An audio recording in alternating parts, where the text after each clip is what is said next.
In this section, we're going to be talking about preventing liquor manipulation.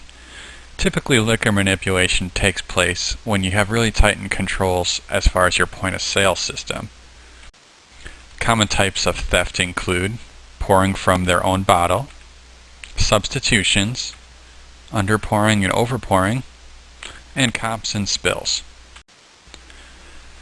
Bartenders will typically pour from their own bottle in a situation where your inventory is very tightly controlled, and what they'll do is they'll bring in a bottle from home. So in this case, they brought in a bottle of Absolute, they bring it in a backpack, and all night they can pour from that bottle and ring in and be able to collect the cash from those sales and put that in their pocket without there being any type of variation in your inventory. This happens sometimes when you'll do bars where the liquor inventory is in very tight control, such as maybe a banquet bar, where you do a count in and a count out. Another common types of theft is substitutions. And basically this is just a situation where customers will order a name brand, such as Absolute, and the bartender will pour a lesser brand, such as Smirnoff. Often the well brands aren't inventoried and monitored to the extent that the brand names are, especially the more expensive brand names. So the bartenders, if they believe they can get away with it, will substitute. So that way they have that inventory to play with and manipulate. You also have overpouring and underpouring.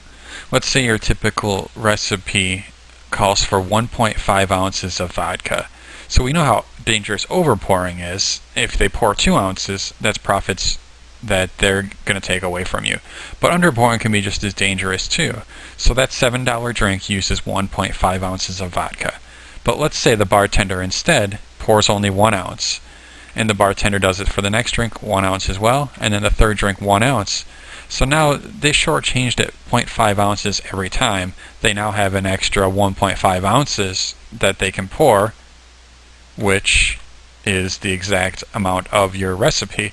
So they can pocket an extra $7 just by underpouring. So they'll underpour 3 drinks, and then they'll be able to serve 1 drink without being able to account for it. Now there are some internal controls that you need to put into place to prevent these things.